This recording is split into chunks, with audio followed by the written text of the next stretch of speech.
بسم اللہ الرحمن الرحیم اللہم صلی وسلم علی سیدنا محمد وعلی آل محمد وبارک وسلم۔ میں عاجز فقیر سید کبیر حسین شاہ ہمدانی ہر منفی اور گستاخانہ افکار و نظریات سے برات کا اعلان کرتا ہوں۔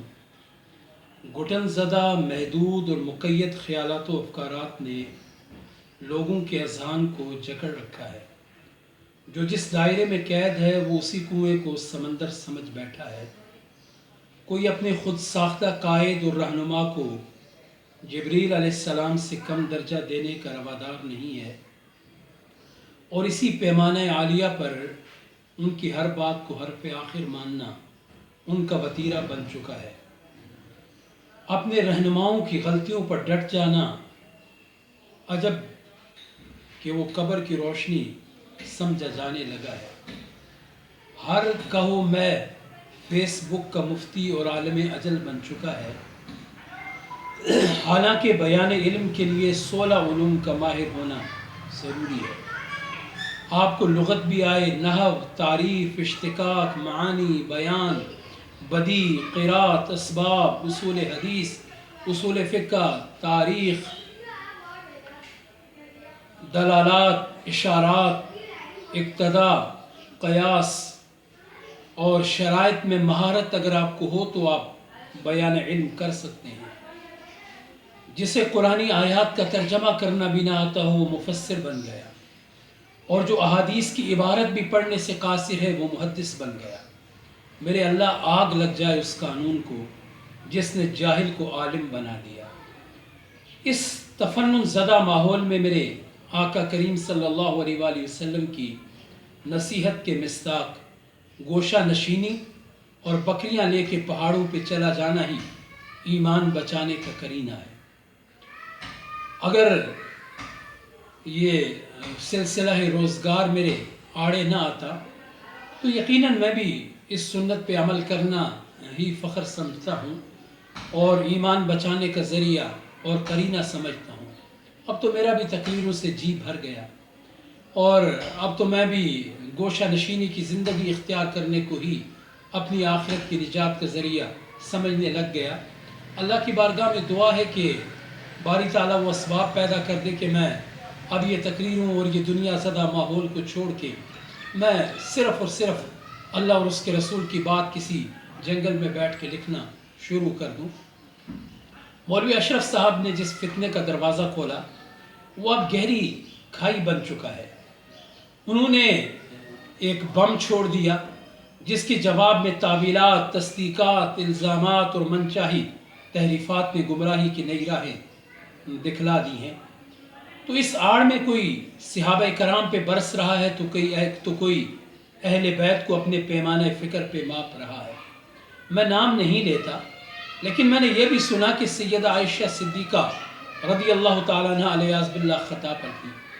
کسی نے آیے فے کو سمجھے بغیر اسے حکمران کی ملکیت قرار دے دیا۔ کسی نے صدیق اکبر رضی اللہ تعالیٰ عنہ کی شان میں تنقید شروع کر دی اور حوالہ کے طور پہ کتابوں کے انبار لگا دیے۔ کسی نے کہا کہ اہل سنت کے علماء کو قبروں سے نکال کے ان سے توبہ کراؤ، تو میں بھی توبہ کروں گا۔ جواباً ان سب کے پیروکار نعرے لگاتے رہے۔ کسی نے سچ کہا تھا، العوام کل انعام، صاحبو ہم نے نہ کسی عالم کی قبر میں جانا ہے نہ کسی پیر کی قبر میں جانا ہے، اپنی اپنی قبر کی خیر مناؤ۔ ان ابحاث میں کیوں الجھتے ہو جن کا آپ سے تعلق نہیں؟ قبر سے آپ سے اس بارے میں سوال نہیں ہوگا کہ سیدہ عائشہ صدیقہ نے حضرت علی کے خلاف تلوار کیوں اٹھائی؟ آپ سے قبر میں یہ سوال نہیں ہوگا کہ سیدنا صدیق اکبر نے ہمارے سردارہ سیدنا فاطمہ الزہرا سلام اللہ علیہ کو باغ فدق کیوں نہیں دیا؟ ان مفت کے مفتیوں نے تو ان ابحاث میں پڑھ کے سیدہ کے پردے کا بھی حیا نہ کیا۔ وہ سیدہ جن کا بال تک کبھی سورج نے نہیں دیکھا تھا انہیں مطالبہ فدق میں دربار میں کھڑا کر دیا۔ کاش تم علم کی گلی سے گزرے ہوتے۔ سیدہ کے بارے میں جو مسند احمد ابن حنبل کی روایت ہے اس میں یہ الفاظ نہیں ہے کہ وہ دربار میں چلی گئی تھی، بلکہ ارسلت کے الفاظ ہیں، پیغام بھیجا، پیغام بھیجا، پیغام بھیجا، اور تم نے انہیں دربار میں کھڑا کر دیا بغیر اس کے کہ سیدہ کا سیدہ کے پردے کا تو ملائکہ بھی حیا کرتے ہیں. اور سیدہ عائشہ صدیقہ رضی اللہ تعالیٰ عنہ کی اگر بات کی جائے تو اپنی اجتہادی رائے پر ساری زندگی روتی رہی، توبہ کرتی رہی، رجوع کرتی رہی، اور تم انہیں خطا کار ثابت کرنے پر تلے بیٹھے ہو. مال فے میں اللہ تبارک و تعالیٰ ذوی القربہ کو لام ملکیت کے ذریعے داخل کر رہا ہے، اور تم انہیں نکال کے مال فے کو حاکم کا حق کے ملکیت قرار دے رہے ہو. خدا خوفی، ادب، احترام اور عز و انکسار ہی نجات کا باعث اور ذریعہ ہے. نہ خود گمراہ ہو، نہ دوسروں کو گمراہ کرو. قبر میں جو سوال ہونے ان کی تیاری کرو. دنیا میں لے آؤ یہ کتاب وہ کتاب، مگر یاد رکھو اللہ کی بارگاہ میں جواب دہی بڑی مشکل ہے. وہاں جس سے حساب لیا گیا وہ مارا گیا. خود کو بھی اور اپنے پیروکاروں کو بھی تباہی اور بربادی سے بچا لو. توبہ کرو توبہ، رجوع کرو رجوع، ندامت اختیار کرو ندامت، شرمندگی کے آنسو بہاؤ شرمندگی کے. اور سب سے پہلے تو میں خود توبہ کرتا ہوں، آپ سب کو گواہ بنا کہ میں اللہ کی بارگاہ میں توبہ کرتا ہوں. میں روتی آنکھوں توبہ کرتا ہوں، میں نادم دل کے ساتھ توبہ کرتا ہوں. نہ جانے جانے میں انجانے میں، خطان سہبن اور عمدن کیا کیا گناہ ہم سے نہ سرزد ہو گئے ہوں گے. میں ہر وہ چیز جو میری قابل گرفت ہے میں اللہ کی بارگاہ میں اس سے توبہ کرتا ہوں، رجوع کرتا ہوں. استغفر اللہ ربی من کل ذنب اذنبته عمدا او خطا، استغفر اللہ ربی من کل ذنب واتوب الیہ. توبہ توبہ توبہ، اے اللہ توبہ. تو توبہ سے میرے مولا خوش ہوتا ہے. میں نے آج تک جتنے فکری گناہ اور خطائیں کی، میں نے جتنے زبان سے گناہ اور خطائیں کی، اور میں نے اپنے جسمانی جتنے گناہ اور خطائیں کی، میں علی الاعلان توبہ کرتا ہوں. مالک تو نے دنیا میں پردے ڈال رکھے ہیں ہمارے گناہوں پہ، ہماری خطاؤں پہ. تیری مہربانی اے اللہ، قیامت کے دن پردے پردے میں ہماری لاج رکھ لینا. صاحبو، علماء، وعاظ، مفتیان کرام، پیران عظام جو آپ کی وجہ سے گمراہ ہو رہے ہیں، ان کا وبال اپنی جان پر نہ لینا. اکڑ نہ دکھاؤ، تکبر کی روش اختیار نہ کرو، خیر آباد کہہ دو بڑائی کو. انا، ہٹ دھرمی اور ضد کا چورن تمہارا ایمان سلب کر رہا ہے. یہ روش تو شیطان کی تھی، وہ بھی بڑا عالم تھا، اور تم بھی علم کا روب جھاڑ رہے ہو. میرے آقا کریم صلی اللہ علیہ وآلہ وسلم نے فرمایا تھا، جس نے بغیر علم کے قرآن سے کچھ بیان کیا وہ اپنا ٹھکانہ دوزخ میں بنا لے. اور میں ان سارے لوگوں سے عرض کرتا ہوں، ہاتھ جوڑ کے اپنی قبریں بچا لو. میں نے بہت لوگوں کو سنا، جب کوئی واعظ، کوئی تقریر ان کے کسی رہنما اور لیڈر کی طرف سے آتی ہے تو جواب میں وہ زمین آسمان کے قلابے ان کے علم کے بارے میں ملانے لگ جاتے ہیں، اور دنیا کا سب سے بڑا عالم انہیں ثابت کرنے لگ جاتے ہیں. میں رسول اللہ صلی اللہ علیہ وسلم کی حدیث آپ کو بتاؤں، پھر سر کو جھکا لو. جہاں میرے آقا کریم صلی اللہ علیہ وسلم کا قول آ جائے تو پھر گردنیں جھکا لینا ہی ایمان کی خیریت کا باعث ہوا کرتا ہے. طبرانی شریف کی روایت ہے اور سند حسن کے ساتھ ہے. جانے کائنات صلی اللہ علیہ وآلہ وسلم نے فرمایا، جو اپنے آپ کو عالم کہے وہ جاہل ہے. تم لاکھ خود کو عالم کہتے رہو. میرے آقا کریم صلی اللہ علیہ وسلم نے اگر ایک مرتبہ جاہل کہہ دیا تو قیامت تک جہالت کی مہر آپ پہ کہیں لگ نہ جائے. ابو جہل کو میرے آقا نے جاہل ہی کہا تھا، ابو الحکم اس کا نام تھا. میرے آقا نے جاہل کہہ دیا تو قیامت تک لوگ اس کو جہالت کا باپ کہتے رہے. تو علم پہ اکڑ نہ دکھاؤ، عاجزی اختیار کرو، عاجزی اختیار کرو. یہ ساری کتابیں جو آپ ہمیں دکھاتے ہو اور کہتے ہو کہ میں یہ کتاب لاؤں گا، یہ کتاب لاؤں گا، یہ کتاب لاؤں گا جس میں یہ لکھا ہوگا، میں آپ کو بتاؤں کہ یہ ساری کتابیں جو بے ادبی سکھاتی ہیں نا، یہ ہمیں نہ دکھاؤ، انہیں سمندر کی تہ میں ڈال دو. ہم کیا جانے تمہاری کتابیں ہمیں کیا سکھاتی ہیں. ہمارے لیے تمہاری کتابیں حجت نہیں ہیں، ہمارے لیے حجت اللہ کی کتاب ہے، کتاب اللہ ہے. اور قرآن مجید تو ہمیں مودت اہل بیت سکھاتی ہے. جب قرآن آ جائے اور قرآن کہے کہ اہل بیت سے مودت کرو، محبت کرو، تو ہم تمہاری کتاب کو اس کے مقابلے میں دیکھنا بھی گوارا نہیں کرتے. چاہے جائے کہ ہم اس پہ مناظرے کریں، مباحثے کریں اور مجادلے کریں، نہیں.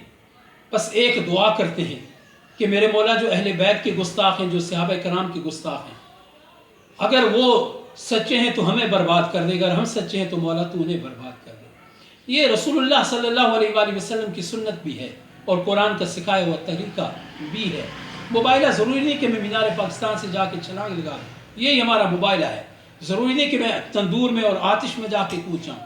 موبائلہ یہی تو ہوتا ہے نا کہ اس کے ساتھ عاجزی کے ساتھ دعا کریں۔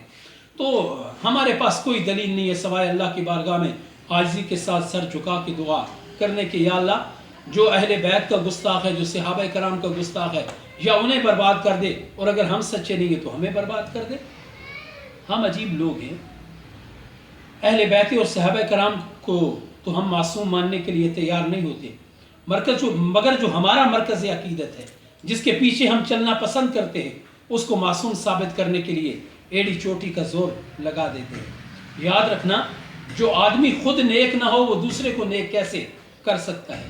عوام کا بھی قصور نہیں، ہماری سادہ لوہی اور اعتقاد کی ناپختگی نے سادہ لو عوام کو بے علم اور بے ہدایت علماء اور مرشدین کے حلقہ ارادت میں شامل کر دیا ہے۔ حقیقی علماء اور سچے اولیاء گوشہ نشینی میں چلے گئے، اصل کی جگہ نقل نے لے لی ہے۔ ہم اس جہالت اور تعصب سے اللہ کی پناہ چاہتے ہیں۔ میں آپ کو بتاؤں کہ مجھے چاروں سلاسل میں بیعت کرنے کی اجازت ہے، لیکن میں نے آج تک کسی کو بیعت نہیں کیا، کرتا بھی نہیں۔ کیوں نہیں کرتا؟ مجھے اپنی قبر کا تو پتہ نہیں ہے، میں کسی دوسرے کی ذمہ داری کیسے اٹھاؤں؟ تو صاحبو، میں آپ سے بھی یہی عرض کروں گا، آپ عالم ہو، واعظ ہو، خطیب ہو، آپ مقرر شیریں لساں ہو یا مقرر شعلہ لساں ہو، جو بھی ہو، یا آپ پیر ہیں، آپ اللہ تبارک و تعالیٰ کی بارگاہ میں جب کسی کو لے کے جاتے ہیں تو آپ اس کی ذمہ داری اٹھاتے ہیں۔ اگر اپنی بھی آپ کو نجات کا پکا یقین اور کامل یقین ہے، اگر میں اپنے اعمال پہ بھروسہ نہیں تو کسی دوسرے کی ذمہ داری نہ اٹھانا، یہ بڑا مشکل کام ہے۔ اور اللہ تبارک و تعالیٰ کی بارگاہ میں یاد رکھنا، جس کا حساب لیا گیا وہ تباہ ہو گیا۔ تو اکڑ نہ دکھاؤ، توبہ کرو، توبہ کرو، توبہ کرو۔ اللہ تبارک و تعالیٰ میرے اور آپ کے لیے توبہ کی، مغفرت کی اور نجات کی راہیں آسان کرے۔ میں خود بھی توبہ کرتا ہوں ہر اس غلطی سے جو جانے انجانے میں مجھ سے سرزد ہوئی، اور میں آپ سے بھی یہ اپیل کرتا ہوں، ضروری نہیں آپ عالم ہیں، آپ عام آدمی بھی ہیں، آپ مزدور ہیں، وکیل ہیں، دانشور ہیں، ڈاکٹر ہیں، آپ جو بھی ہیں، جس شعبہ زندگی سے بھی آپ تعلق رکھتے ہیں، گناہگار سارے ہیں۔ ایک مرتبہ اپنے گریبان میں جھانک کے دیکھ لو۔ ہر آدمی کو بہتر پتہ ہوتا ہے کہ وہ کیا ہے۔ ہمیں بہتر پتہ ہے، مجھے اپنا پتہ ہے میں کیا ہوں، آپ کو اپنا پتہ ہے آپ کیا ہے۔ اپنے گریبان میں جھانک کے دیکھو، پھر رات کے کسی پیر اٹھ کے وضو کر کے مصلی بچھا کے اللہ کی بارگاہ میں ندامت اور شرمندگی کے آنسو بہا دینا، اور یہ تمہارا اگر آنسوں کا ایک قطرہ بھی نکل گیا نا تو یہ جہنم کی آگ کو بجھا دے گا۔ اللہ تبارک و تعالیٰ مجھے اور آپ کو عمل